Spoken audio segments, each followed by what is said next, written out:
नमस्कार दोस्तों।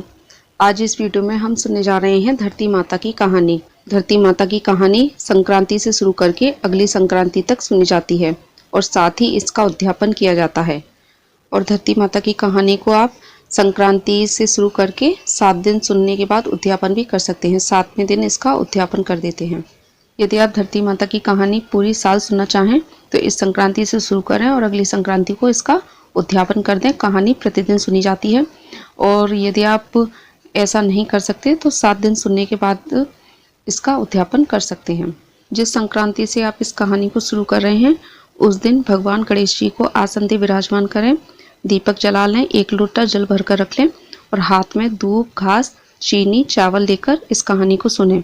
कहानी बिना खाए सुननी है और मंजने के लिए कुछ सामान रख लें, जैसे कि खिचड़ी, तिल के लड्डू, मूंगफली, गजक, आपकी जो श्रद्धा हो आप उस हिसाब से मंजने के लिए सामान रख लें।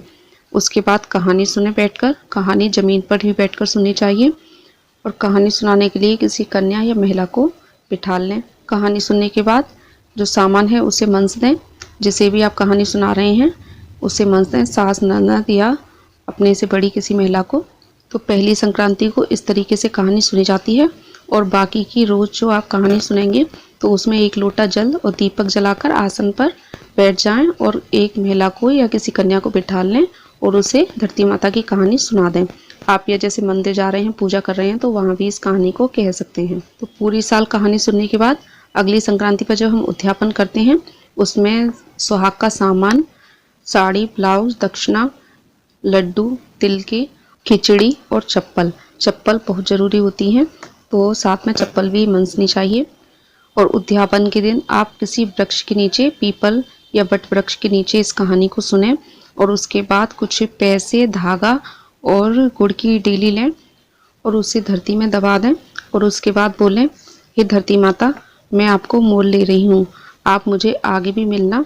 तो इस तरीके से कह देते हैं। उसके बाद घर पर आकर जो भी मंजने का सामान है उसे मंज दें और उस सामान को अपनी सास, ननद या अपने से बड़ी किसी बुजुर्ग महिला को पांव लगकर दे दें। तो इस तरीके से धरती माता की कहानी सुनी जाती है और उसका उद्यापन किया जाता है। अब चलिए सुनते हैं धरती माता की कहानी। किसी गांव में एक ब्राह्मणी रहती थी। वह बहुत धार्मिक प्रवृत्ति की महिला थी। सभी गांववासी उसका बहुत सम्मान किया करते थे। वह बहुत दान पुण्य करने वाली थी। कोई भी उसकी शरण में आता था वह उसकी मदद किया करती थी। मन ही मन भगवान का स्मरण किया करती थी। भगवान की सेवा, पूजा, जरूरतमंदों की सेवा करना उसका परम धर्म था। एक दिन ब्राह्मणी मरकर भगवान के घर गई और वहां जाकर बोली, मुझे बैकुंठ का रास्ता बता दो। स्वर्ग में से एक दूत आया और बोला, ब्राह्मणी आपको क्या चाहिए? वो बोली, मुझे बैकुंठ का रास्ता बता दो। आगे आगे दूत और पीछे पीछे ब्राह्मणी मंदिर तक गई। ब्राह्मणी बहुत धार्मिक महिला थी। उसने बहुत दान पुण्य कर रखा था। उसे विश्वास था कि उसके लिए बैकुंठ का रास्ता अवश्य खुल जाएगा। ब्राह्मणी ने वहां जाकर देखा, वहां बड़ा सा मंदिर, सोने का सिंहासन, हीरे मोती से जड़ित छतरी थी। चित्रगुप्त भी न्याय सभा में बैठे साक्षात इंद्र के समान शोभा पा रहे थे और न्याय नीति से अपना राज्य संभाल रहे थे। यमराज जी सबको कर्मानुसार दंड दे रहे थे। ब्राह्मणी ने जाकर प्रणाम किया और बोली, मुझे बैकुंठ जाना है।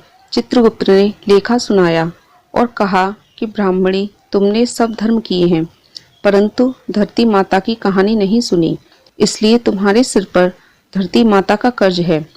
बैकुंठ में कैसे जाओगी? ब्राह्मणी बोली कि धरती माता की कहानी का क्या नियम है? चित्रगुप्त जी बोले, कोई 1 साल, कोई 6 महीने, कोई 7 दिन ही, पर धरती माता की कहानी अवश्य सुने, फिर उसका उद्यापन कर दे। धरती माता की कहानी सुनने से जाने अनजाने में किए गए पापों को धरती माता हर लेती है। स्वर्गलोक में धर्म को ही स्थान प्राप्त है, वहाँ पर पापी के लिए कोई भी जगह नहीं है और धरती माता की कहानी पीपल के वृक्ष के नीचे बैठकर सुननी चाहिए। यह बात सुनकर ब्राह्मणी ने प्रार्थना की कि मुझे 7 दिन वापस पृथ्वी लोक पर जाने दो, मैं कहानी सुनकर वापस आ जाऊंगी। चित्रगुप्त जी ने उसका लेखा जोखा देखा और 7 दिन के लिए उसे पृथ्वी पर वापस भेज दिया। ब्राह्मणी जीवित हो गई और अपने परिवार वालों से कहने लगी कि मैं धरती माता की कहानी सुनने के लिए 7 दिन के लिए पृथ्वी पर आई हूँ। इस कथा को सुनने से बड़ा ही पुण्य मिलता है। उसने पीपल के पेड़ के नीचे बैठकर परिवार के साथ 7 दिन तक धरती माता की कहानी सुनी। 7 दिन पूरे होने पर वापस धर्मराज जी का बुलावा आया और ब्राह्मणी को बैकुंठ में श्री हरि के चरणों में स्थान प्राप्त हुआ।